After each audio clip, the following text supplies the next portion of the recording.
Welcome to Climate Now, a podcast that explores and explains the ideas, technologies, and on-the-ground solutions that we'll need to address the global climate crisis and achieve a net zero future. I'm James Lawler, and if you like this episode, please leave us a review wherever you get your podcasts. Share this episode with your friends or tell us what you think at contact@climatenow.com. We love hearing from our listeners. Today's episode features a special guest from a very exciting recent scientific breakthrough. Dr. Kritcher is a physicist and the principal designer for the fusion experiment that reached ignition recently at the Lawrence Livermore National Laboratory.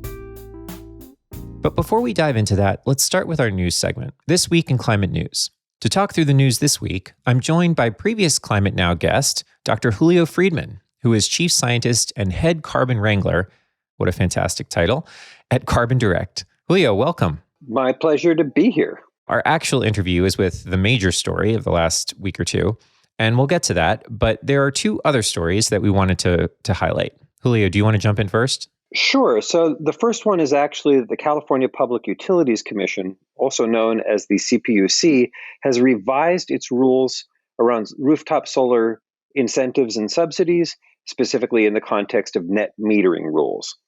And this is a big change because it's really going to alter the economics for people who install solar on their own home. And prior to this rule, the complaint had been from utilities that they were having to pay too much for electricity flowing back onto the grid from residential solar, and that pricing should not be the same as retail pricing. And that's been the debate, right?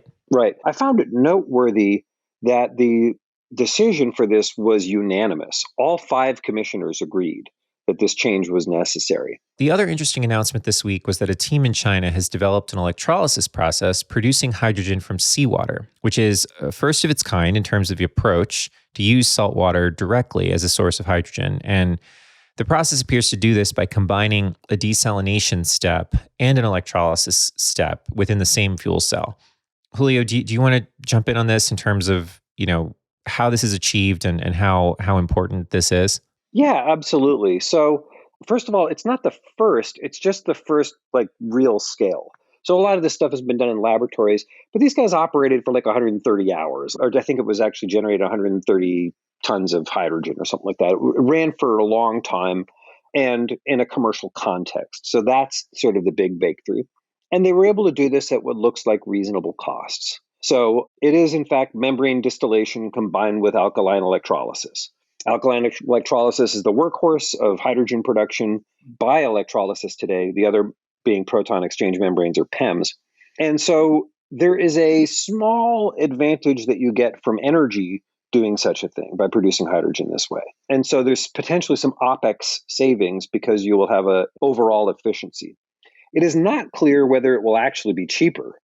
Let's start with that because the capital expenses may be higher. It is also the fact that desalination technology is pretty cheap. Commercial desal only adds something like 10 cents per kilogram to the price of hydrogen. So it's not a colossal breakthrough in that context. I think it's noteworthy. There will probably be some markets where this has an advantage because of the episodicity of the supply or the true lack of availability of fresh water. But fundamentally, this technical breakthrough is interesting, could be locally useful, but I don't consider it to be a big commercial breakthrough at all. I consider it to be just another tool in the way that we can do electrolysis. As I mentioned earlier, Dr. Kritcher is a physicist and the principal designer for the fusion experiment that reached ignition recently at the Lawrence Livermore National Laboratory. Joining me in the interview with Dr. Kritcher are Climate Now guest hosts Julio Friedman and Darren Howe. And Julio Friedman actually worked previously at the Lawrence Livermore National Lab within the National Ignition facility. So we're excited to share some of his insights along the way. Well, Annie, I'd love to start just by understanding, exactly what was achieved at LLNL. And if you could just describe what the experiment was and what the outcome was. Yeah, sure. So first I'll talk about the experiment. So what we do is we have 192 giant laser beams. It's the largest laser in the world. We take those laser beams and shine them onto the inside of a gold can, or what we call a holram. We create a really intense X-ray radiation bath about 3 million degrees. That bath irradiates the outside of a BB size capsule that contains our fusion fuel. that causes the outside of the capsule to explode outwardly, and that sends the fuel inwardly in a rocket-like effect. And this gives us the ability to make conditions that are more than 2 times the pressure of the center of the sun and about 5 times as hot as the center of the sun. So when we do that and we make those conditions, we can actually be self-sustaining in the plasma for a given amount of time. So that means the heating from the fusion itself is outweighing the losses, the energy losses in the system, and that essentially helps us get to higher yields and higher fuel burnup fractions. So the recent experiment made a few changes or design changes to build on an experiment from August of 2021. And this let us burn up about a factor of 2 more times of the fuel than was done previously. And what this ended up giving us in terms of fusion energy output is more than the laser energy that's incident on the target to drive the implosion. And then kind of an interesting tidbit. So we get all that energy in about 90 trillionths of a second. So if you look at powers versus power on target, it's really quite amazing. It's about 30 quadrillion watts. Wow. But for 90 trillionths of a second. Can you articulate or kind of frame the significance of this particular step forward? It obviously has built on a number of experiments and results to date, but why was it unexpected that this would be sort of achievable, or what were the expectations going in? Sure. So I guess there's kind of three parts to that. How did we build on the prior understanding? What is the significance, and did we expect to get that performance? So, I mean, ever since the commissioning of NIF, we have been trying to continuously improve the plasma parameters to be able to get to the ignition condition and also then start to burn more of the fuel. So each step has led to some understanding that has fed into a new design. And the design that reached ignition here, gain of 1, is called Hybrid E. And it's a design where we've been optimizing things to try to make the implosion larger, and that couples more of the driver energy to the hot plasma. And it takes a while to sort of get the design details right, and also the experimental details like the target quality. That's been a huge R&D effort over the last few years. What do you mean by target? What is target quality? Yeah, good question. So we have the hull where we shine the lasers into the hull, and then inside the hull sits the capsule that holds the fusion fuel. And that capsule is made out of, in these experiments, it's made out of high density carbon.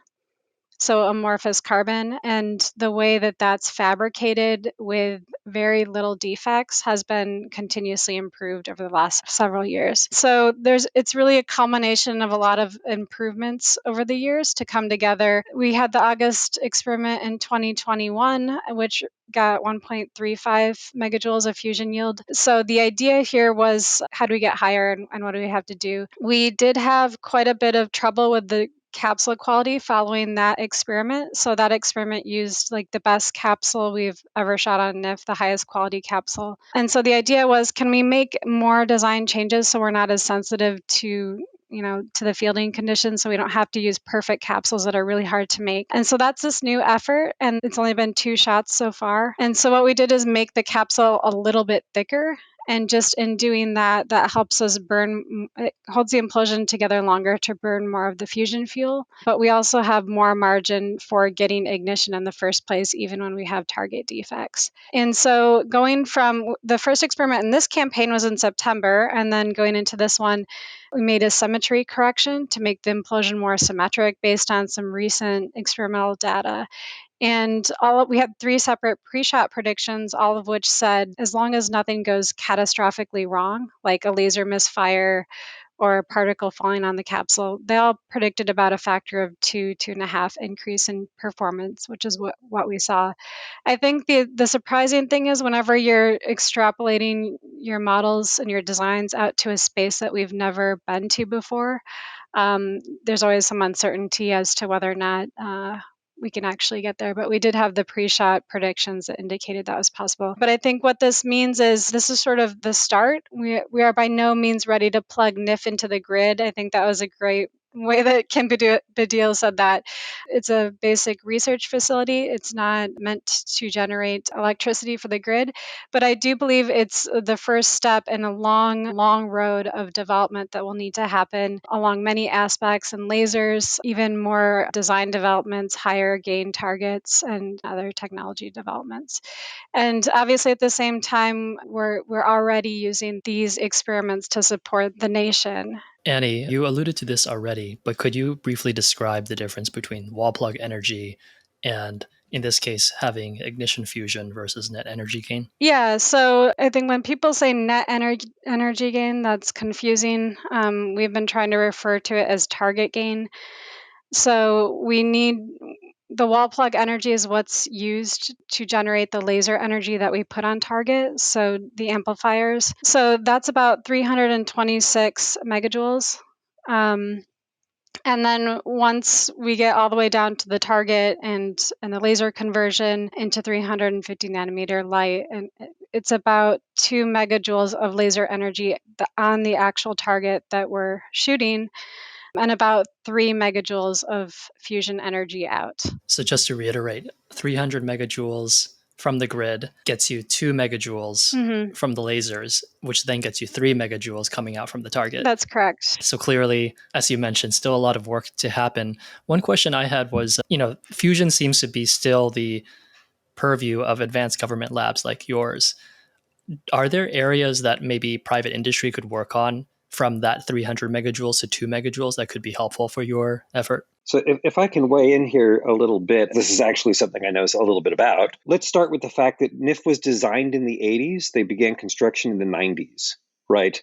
This is basically a 40-year-old facility. There has been huge advances in lasers, in supercapacitors, and all these sorts of things. So is there a way to get it done? It's already developed, actually. There are many things that can be done in that facility to improve all of those things. And the design criteria of the time were, again, for a particular function and purpose, which was not necessarily an energy function and purpose. And the team at NIF over the years has, in fact, come up with conceptual designs for what an energy project would look like. It looks radically different in size and scope and scale than the kind of facility that NIF is today. So that work, unsurprisingly, is already underway. It is also the case that building NIF has delivered a set of commercial innovations to the market. Things like rolled glass, things like crystal construction, these have already gone off into the market and created value in the economy. And to your last point, Darren, there is, of course, a lot of commercial investment now in the fusion space. There's $5 billion that have gone to commercial investment. Most of that is non-inertial confinement fusion, the kind of laser-based thing that Andy has talked about. Instead, these are the donut-shaped toroidal systems and stellarators and things like that for magnetic confinement fusion. But the learnings from the plasma physics actually go back and forth between both. And some of the discoveries that have come out of NIF have advised the magnetic confinement fusion community, and vice versa, actually. Things that has been happening in the commercial sphere and in other research laboratories, say around ITER and so forth, have come back and advised the way that NIF does its work. So for me, I sort of take all of this news in a very different kind of context. I've seen a lot of technologies stumble and people are hypothetical about whether or not we can do it. And then they go from 0 to 1. And they show that the core thing that you need to do is doable. And at that point, immediately people start throwing rocks at it. And they're like, oh, well, that is a stupid way to do a stupid thing. And we're like, yes, because that's not what it was for. This was to show that we could go from 0 to 1. And so now it's sort of off to the races. Now you're haggling over price, you're haggling over design. It's a different conceptual landscape because you have done the thing that was impossible before that. You've shown that you can get gain. I would say, of course, there is a long way to go before a commercial reactor of any kind. And some of that is still going to happen in NIF. They got a factor of 50% gain. They've gone from basically 2 megajoules to 3 megajoules. Awesome. You need to get more like a factor of 20 or 100 gain. With the existing system, that's going to be tough because it wasn't built for that. Again, it was built for something else. But we actually need to get much higher gain out of the system. We also then need to have much more rapid target delivery. When you say target delivery, what does that mean? So Andy was talking about these holograms, these little capsules that they put in. Right now, when they're banging on all cylinders, NIF can do about 3 of those a day. It is more common to do 1 of those a day. To get to a commercial reactor, you need to do like 10 a second. So wildly more, right? That also means they can't be made out of gold and perfect precision. You're going to have to make huge volumes of these things very quickly. And you also have to manufacture the tritium and deuterium that go into them. So all of that manufacturing and supply chain has to be scaled up if this is going to be commercial at any point. The fact that these are real manufacturing and commercial challenges shouldn't be underestimated, but it is also the case that they are not the science challenges. There's a parallel set of science challenges as well. But all of that enters the realm of, okay, well, how do we go from here to there then? Now that we know that we can do this bit of fusion, how do we actually try to make it useful? We can talk about it in the context of climate change later, but I don't want to underestimate how huge a deal this is. It is a huge, huge, huge step forward, despite all of its commercial limitations. Well, Annie, that's a good pivot back to you. I mean, where will NIF's focus be now that this result has been achieved? Yeah, I mean, it's a great question because the lab is huge also. And other than my specific area, there's many of these efforts that are moving forward. So specifically on the design side, we are trying to push up the yield even more. We're looking at maybe 10 megajoules without a laser upgrade, and upgrading the laser just a little bit can maybe even let us get to the 20 megajoule level. And we're talking about that's with 2.6 megajoules in, so that would increase the gains quite a bit. We have people, LDRD projects and researchers looking into 3D printing these capsules so that we can mass produce them at a much cheaper rate to the quality that we need. We have a machine learning team who's going to look at how to analyze the data and reoptimize the system on a fast time scale. We have the whole laser team. They maintain the laser and they do the upgrades, but they also look at new technologies, as Julio said.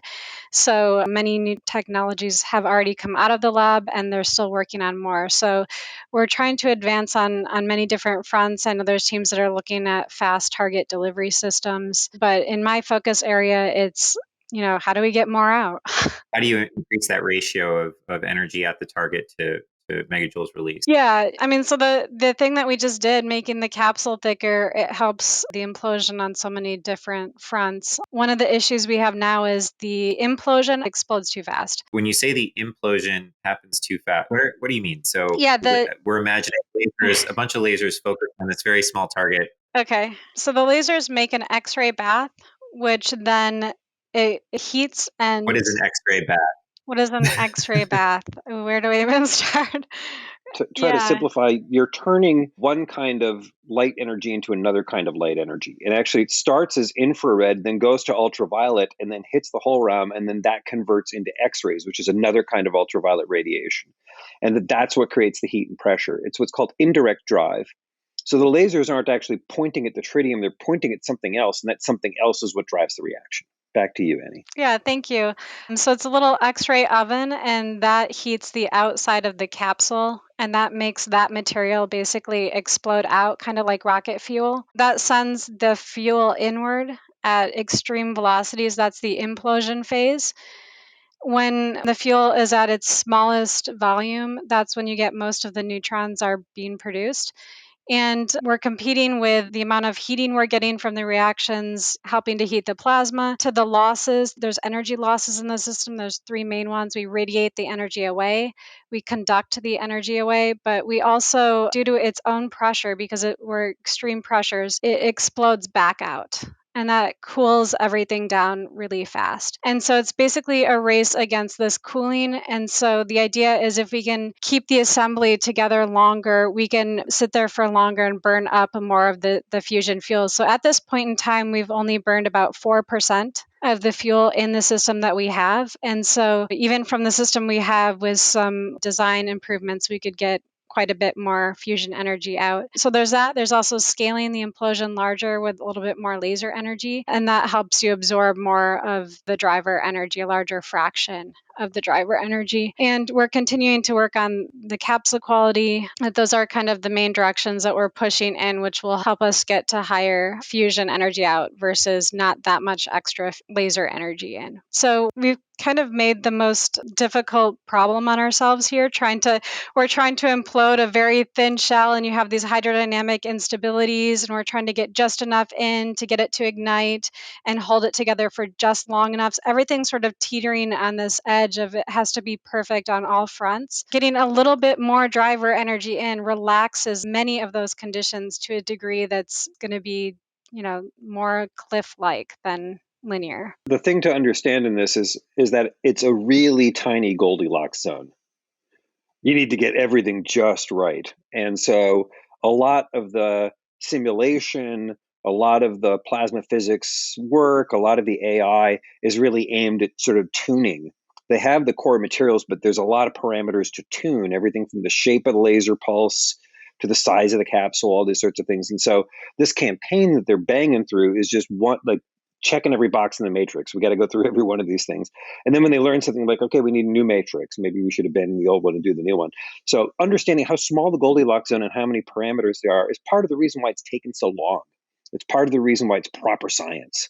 It's legitimately hard to do this, which is why 60 years of work have led to one example of gain. Could you tell us a little bit more about sort of the capsule and manufacturing the capsule? First, how big is a capsule actually? And what does it take to produce one currently? Does it happen at the lab? Does it happen somewhere else? How might this be accelerated? Yeah, it's a super R&D effort right now. And as I walk you through it, you'll think of, there's many ways to speed this up or streamline this. The capsule batches, they come in batches of about 30.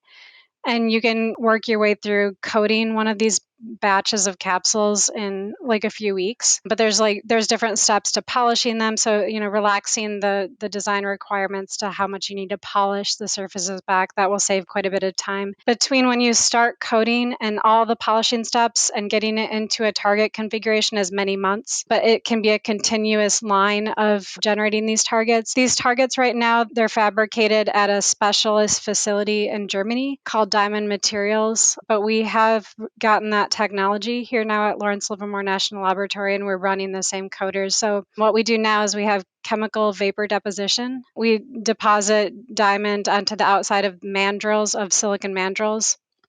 And then we take those capsules that are created, ship them to General Atomics, drill a small fill tube. This is the tube that's in the side of the capsule, and that's how you get the fuel in. It's a 2-micron sized tube, which is smaller than bacteria. Wow. So it's absolutely amazing that they can do this. Then they leach out all of the solid mandrel material out of this tiny little fill tube, and they've developed really fast ways of doing that over the last couple of years. And then that sort of gets metrologized and assembled into a target assembly here at Livermore. So it does, the capsules from beginning to end are several months. You can kind of make 30 at a time in a batch, and we're continuously making batch upon batch. And several different institutions are involved at this point because it is such an R&D effort. And usually we pause in between batches to see if is there a setting I can change to make the batch a little bit higher quality. How big is one cap? It's 2 millimeters about in diameter. It's like the size of a peppercorn. Yep. I just wanted to draw attention to something that Annie said in passing rather casually, like oh yeah, and then this is the part where we do vapor phase deposition of diamond on the outside of this thing. Like people don't understand like how sophisticated this process and this work is. For vapor phase deposition, they got to do a couple of different things. One of them is you have to put the material into vapor. Mm-hmm. You have to vaporize it so it's a gas. When you're talking about diamond, that means you're starting with carbon, and so you've got vapor phase carbon, right? Then you have to control the temperature, pressure, and surface reactions to the point where what you're depositing is one thing and not another thing. You don't want to accidentally deposit just carbon black or accidentally deposit charcoal or accidentally deposit graphite. You want to deposit diamond. So you really have to, from this vapor phase, with very, very small degrees of freedom, control the pressure and temperature and the surface kinetics of those reactions. So it's just building a machine that does like this is not an easy thing to do. For these kinds of works, this is another example of sort of how the lab does its business.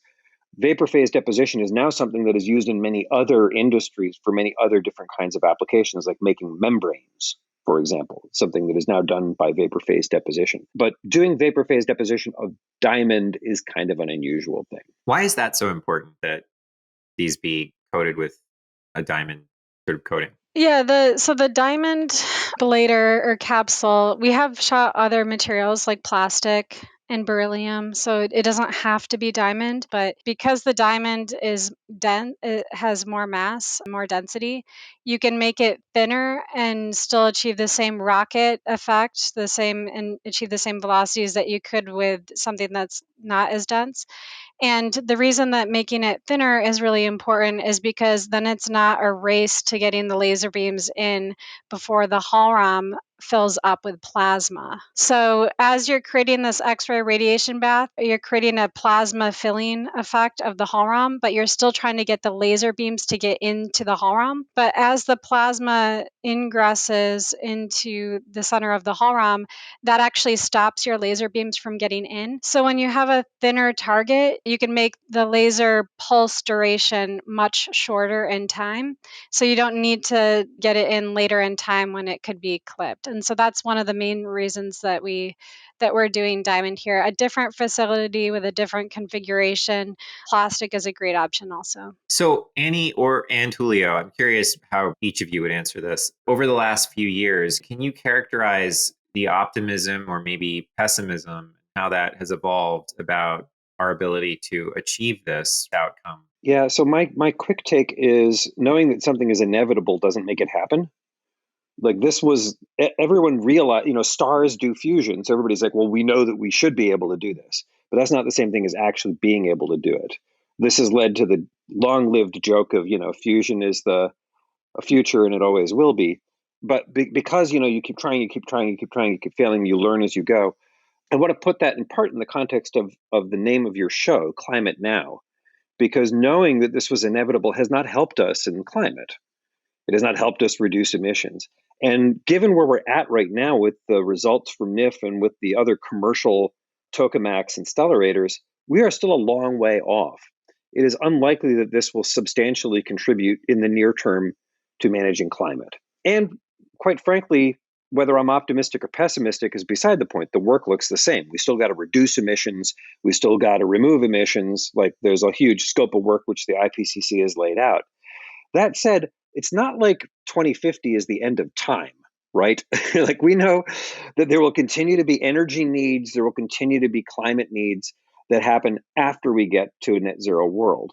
And part of the thing that makes me excited about the results from NIF is that we are building to a future that is not only just and verdant, but where fusion energy creates and unleashes a whole new set of opportunities that are optimistic, rich, and vibrant. And the fact that it will contribute to an opportunity for growth, or opportunity for interstellar exploration, all kinds of things that fusion energy provides as an opportunity is part of what gets the team at Livermore up in the morning. But part of what gets them up in the morning is just the banging of boards. Like they are like every day, it's like, we got another experiment. We're going to build an edifice of knowledge today. And they do. And that edifice of knowledge continues to feed the entire community of actors that are out there. Yeah, very inspiring. Thanks, Julio. So Annie, same question back to you. So yeah, I guess there was a time when people were wondering, is the laser big enough actually, or do we need a bigger laser? And until you do something, you don't know exactly what it's going to take. And like Julio said, you fix the things in front of you one at a time, trying to make progress day after day on the next shot, on the next shot, on the next shot. You see something in your diagnostics, you fix it. And then at some point, the hope or the thought is if you fix all the things, they should work like what we had thought, and they do, and that's amazing. And right about back in October of 2020 is the first time we started to see ourselves coming out of the weeds, that we've starting to fix enough of these things that we're not killed by something else. We're starting to make progress. And so I think, and that wasn't that long ago, a couple of years, when we had that boost of, okay, well, it's going to happen now on NIF. And and then within each experiment, a change to the next experiment. Like I mentioned, we always have our predictions and our, what we hope to see, but sometimes you don't see that, and you have to figure out why, and try to fix it. Can you characterize the landscape of experiments and reactor types, and kind of where would you, if I could put it in this kind of crass way, where would you put your money in terms of the likely winners in this space? Well, I'm not even allowed to answer that question. So Fair enough. Well, maybe I can take a whack at it then. So there's two basic kinds of fusion. There's what we've been talking about, internal confinement fusion, where you're shooting lasers and causing a forced implosion and getting fusion that way. The other is magnetic confinement. These are, again, the donut-shaped or similar kind of shape. Donuts are called toroids. That's the tokamak. Variant of that is a stellarator, which is a wacky design that physicists cooked up that is better and more efficient in some ways and harder in others. What you're really asking is, which miracle do you believe will come first? I don't think we are at a position where it makes sense to say, I put my money on black as opposed to I put my money on red. I think there's just a huge range of uncertainty out there. This begs the question, how should we spend our money? And frankly, I would like to see a whole lot more innovation going into all sides of this. Now that we have gain, it makes the case that we are no longer throwing money down a hole. It makes the case that we can actually get useful out of this. Some of that useful is for the weapons program, understanding the weapons we make and use and building better deterrence. Some of that is science. Already, NIF has revealed things like the physics of Jupiter's core, which is kind of kooky. But like, we know stuff now about astrophysics that we did not know before from these kind of experiments. And then the last, of course, people are like, hey, can this heat my tea kettle?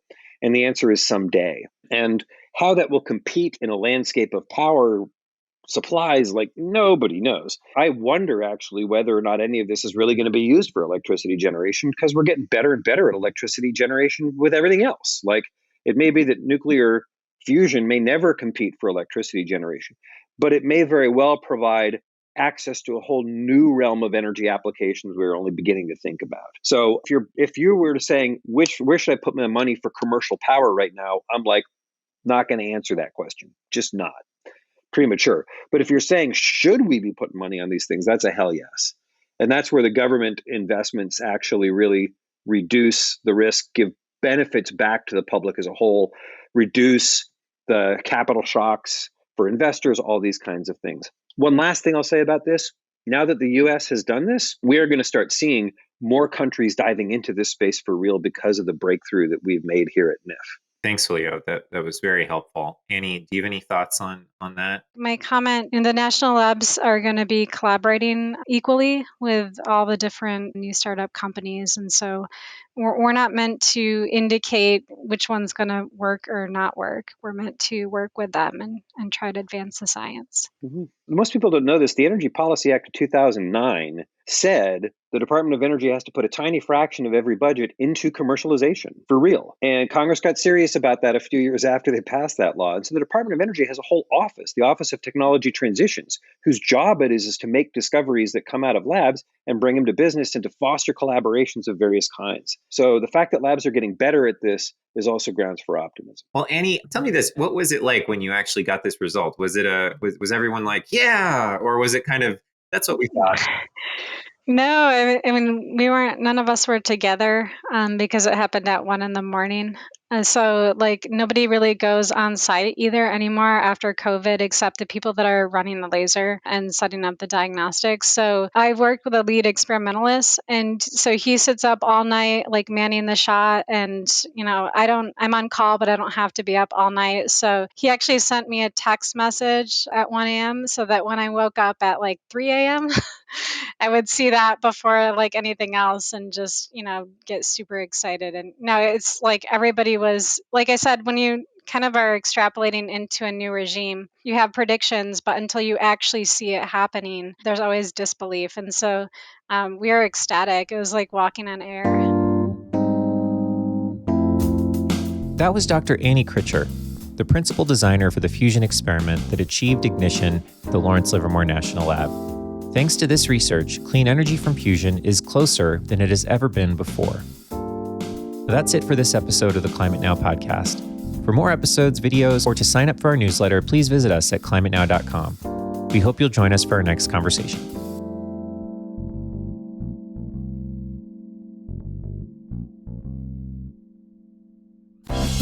Climate Now is made possible in part by our science partners like the Livermore Lab Foundation.